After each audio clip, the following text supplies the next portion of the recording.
কুরবানির যেই করুণ ইতিহাস, ওই ইতিহাস আমাদের মনকে নাড়া দেয়।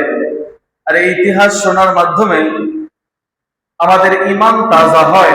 বিশেষ করে হযরত ইব্রাহিম আলা নবিয়িনা আলাইহিস সালাতু ওয়াস সালাম কত বড় তাকওয়াবান ছিলেন, আল্লাহর প্রেম তার ভিতরে কত বেশি ছিল, তার প্রমাণ আমরা পাই কুরবানির ইতিহাস যখন আমরা শুনি এবং পড়ি। বিশেষ করে কুরবানি, হজ এগুলার সাথে সম্পৃক্ততা, সম্পর্ক বেশি হযরত ইব্রাহিম, হযরত ইসমাঈল আলাইহিস সালাতু ওয়াস সালামের সাথে। কারণ মক্কা ভূমিও আবাদ করেছেন হযরত ইব্রাহিম, ইসমাঈল আলাইহিস সালাম ওনারাই। হযরত ইব্রাহিম আলাইহিস সালাম যখন হযরত ইসমাঈল এবং তার আম্মাজান হযরত হাজেরা আলাইহিস সালামকে মরুভূমির বালুময় প্রান্তরে রেখে আসলেন, কোন জনমানবহীন এলাকা, মরুভূমির মধ্যে একালি একটা জায়গায় ছোট্ট একটা বাচ্চা আর মাকে যখন ইব্রাহিম আলাইহিস সালাম রেখে আসলেন, আর হাজেরা এবং ইসমাঈল আলাইহিস সালাম যখন মরুভূমির মধ্যে কিঞ্চিত পরিমাণে খেজুর, কিছু পরিমাণে পানি দিয়ে আসা হলো, দেখা গেল 2-4 দিন পরে খেজুরও শেষ, পানিও শেষ। আল্লাহ অনেকবার ইব্রাহিম আলাইহিস সালামকে পরীক্ষা করেছেন। সেই প্রত্যেকটা পরীক্ষাতে ইব্রাহিম আলাইহিস সালাম খুব সফলতার সাথে উত্তীর্ণ হয়েছেন। জোরে বলুন সুবহানাল্লাহ। আল্লাহ কিন্তু এখনো মুমিন বান্দাদেরকে পরীক্ষা করে, বিভিন্ন বিপদ দিয়ে পরীক্ষা করে, রোগ বলাই দিয়ে পরীক্ষা করে, কিন্তু আমরা সেই পরীক্ষা উত্তীর্ণ হতে পারি না, ধৈর্য ধারণ করতে পারি না। আল্লাহর নবী ইব্রাহিম আলাইহিস সালাম প্রত্যেকটা পরীক্ষায় ধৈর্য ধারণ করেছেন এবং প্রত্যেকটা পরীক্ষায় সফলতার সাথে উত্তীর্ণ হয়েছেন, শান শৌকত ভাবে। কোনো কি বলে টেনে টুনে পাস করে নাই, 100-তে 100 পাস করেছেন। যারা বলুন সুবহানাল্লাহ। ইব্রাহিম আলাইহিস সালামের একটা পরীক্ষা ছিলেন, ছোট্ট বাচ্চা, আপনার আমার বাচ্চা হয়, আমাদের বয়স যখন 25, 26, 30, 25 থাকে, 40 থাকে, তখন কিন্তু ইব্রাহিম আলাইহিস সালামের কাছে ইব্রাহিম আলাইহিস সালামকে আল্লাহ দান করেছেন ইব্রাহিম নবীর বয়স যখন 86 বছর। জোরে বলুন সুবহানাল্লাহ। আমাদের বর্তমানে 86 বছরের কোন পুরুষের পক্ষে সম্ভব না বাচ্চা জন্ম দেওয়া, কিন্তু আল্লাহর নবী ইব্রাহিম আলাইহিস সালামের দোয়ার বদৌলতে আল্লাহ ইব্রাহিম নবীকে একটা সুসন্তান দান করলেন, হযরত ইসমাঈল আলাইহিস সালামকে। জোরে বলুন সুবহানাল্লাহ। তখন ওনার বয়স ছিল 86 বছর। একটা পুরুষের যখন 86 বছর থাকে, তার স্ত্রীর বয়স কম পক্ষে তো 80-র কাছাকাছি। 80-তে কোনো মহিলার জন্ম হয় না সন্তান, কিন্তু আল্লাহর কুদরতে ইব্রাহিম নবীর দোয়ার বরকতে সেই 80 বছরের মহিলা হাজরা আলাইহিস সালাম সন্তান জন্ম দিতে আল্লাহর পক্ষ থেকে বিশেষ দয়া হয়েছে। জোরে বলুন সুবহানাল্লাহ।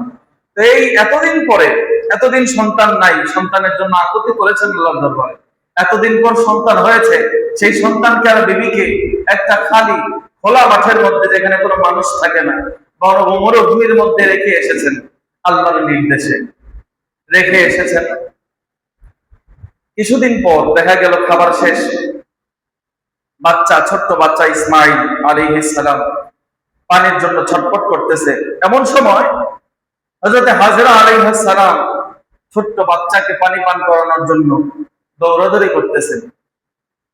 ওই সাফা মারওয়া পাহাড়ের পাশে ইসমাঈল আলাইহিস সালামকে শুয়ে হযরত হাজেরা আলাইহিস সালাম পানির জন্য এক পাহাড় থেকে আরেক পাহাড়ে 7 বার দৌড়াদৌড়ি করেছেন। জোরে বলুন সুবহানাল্লাহ। হযরত হাজেরা আলাইহিস সালামের এই কাজটা আল্লাহর দরবারে এত পছন্দনীয় হলো যে হাজেরা আলাইহিস সালাম সন্তানকে পানি পান করানোর জন্য 7 বার সাফা মারওয়া দৌড়াদৌড়ি করেছেন। এই কাজটাকে আল্লাহ রাব্বুল আলামিন কিয়ামত পর্যন্ত হাজী সাহেবদের মধ্যে আবাদ রেখেছেন। জোরে বলুন সুবহানাল্লাহ। হজ উমরার কার্যক্রমের মধ্যে সাফা মারওয়া সাই করাও কাজ করতে হয়, না হলে হজ হবে না, উমরা হবে না। সাফা মারওয়া সাই করতে হয়।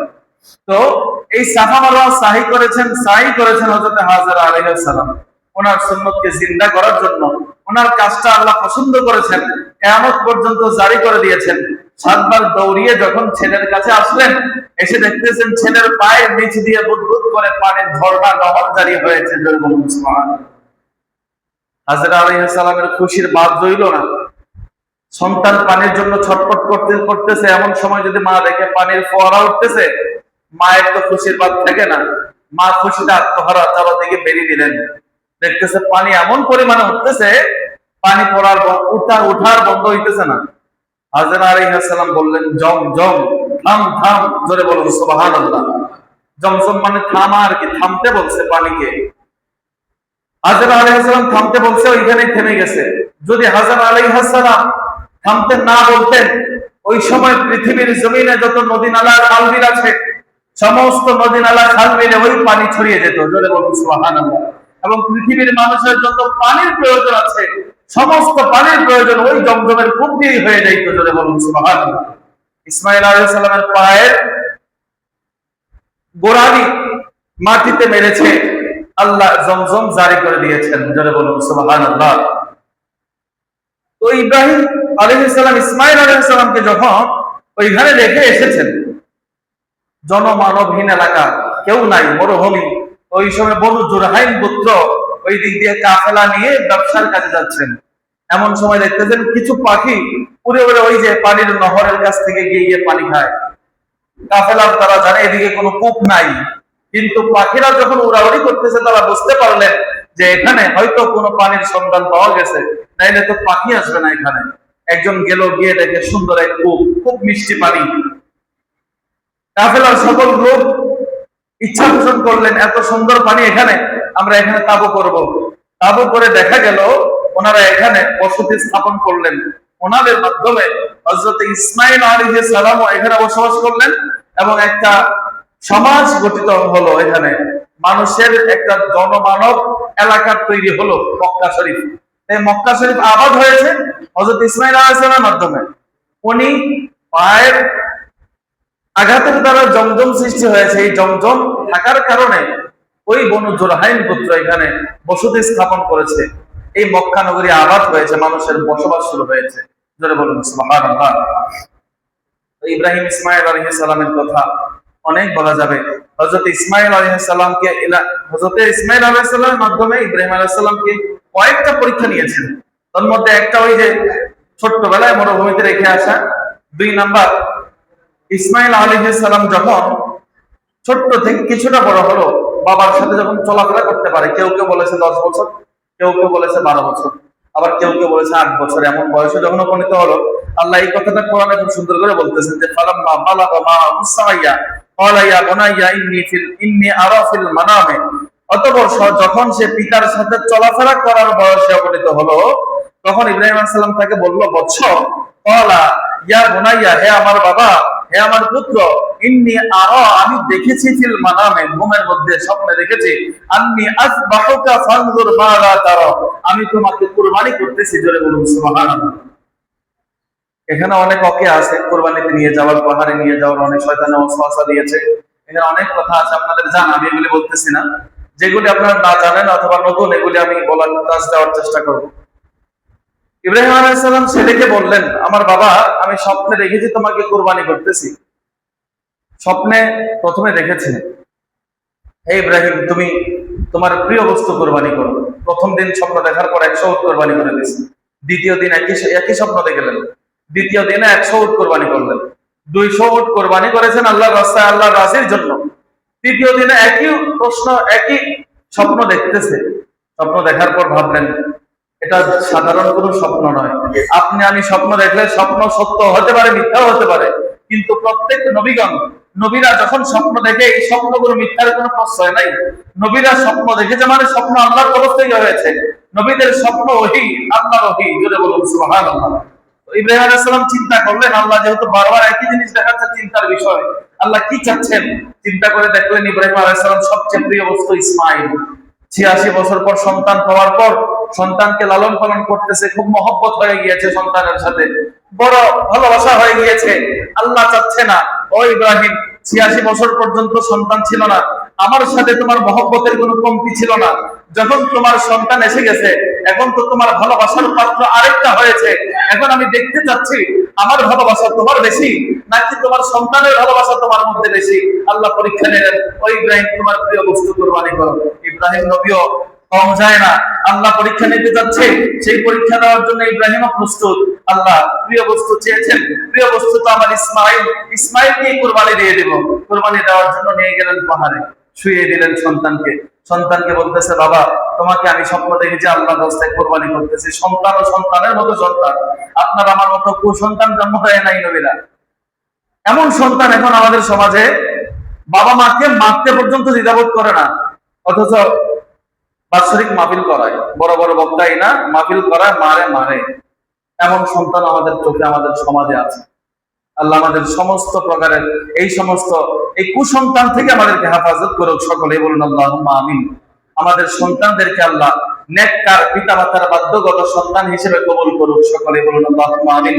সম্মানিত হাজিরিন, ছেলে এবার উত্তর দিচ্ছে, হে বাবা, আপনি যা স্বপ্নে দেখেছেন, আপনি যা আদেশ পেয়েছেন তা বাস্তবায়ন করুন। জোরে বলুন সুবহানাল্লাহ। আমি যদি আমাদের সন্তানদেরকে বলি, বাবা আমি স্বপ্ন দেখেছি তোমাকে কোরবানি করতেছি, আমাদের ছেলে তো আমাদেরকে ছেড়ে দৌড়াবে।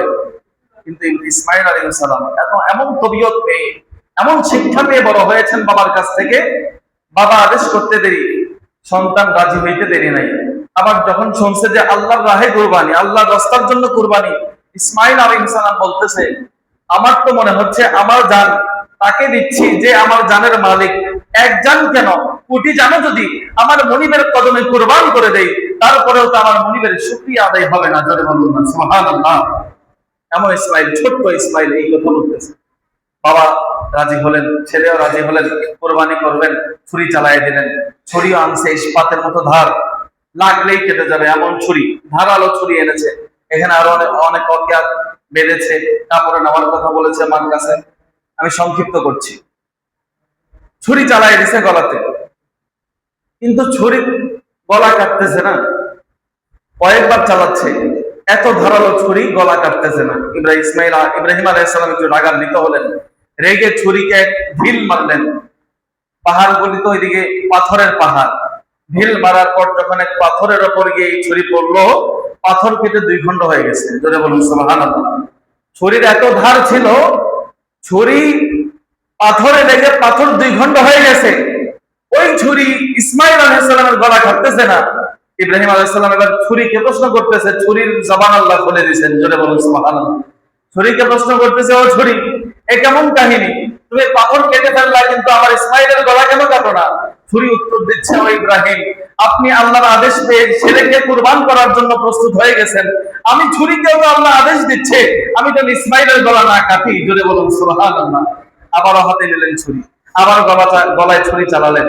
এমন সময় আল্লাহ বললেন, ও জিবরাইল, আমার ইব্রাহিমের পরীক্ষা নিতে চেয়েছিলাম, পরীক্ষা তো আমার ইব্রাহিম পাস করেছে, 100-তে 100 পেয়েছে। যাও, এখন আর ইসমাইলের কুরবানি লাগবে না, জান্নাত থেকে দুম্বা নিয়ে যাও, ইব্রাহিমের ছুরির নিচে ধরো, ইব্রাহিম দুম্বা কুরবানি করবেন। জোরে বলুন সুবহানাল্লাহ। এখানে একটা ওকে আমার নবী রাহমাতুল্লিল আলামিন খুব সুন্দর করে বয়ান করেছেন জিবরাইল আলাইহিস সালামের দ্রুত গতিটা সম্পর্কে। খুব সময় কম, আল্লাহ ইব্রাহিম আলাইহিস সালাম ওনার এই ওয়াকিয়াটা আমার নবী হাদিসে পাকের মধ্যে খুব সুন্দর করে বয়ান করেছেন। তাফসীরের কিতাবের মধ্যে ঘটনাটা আছে।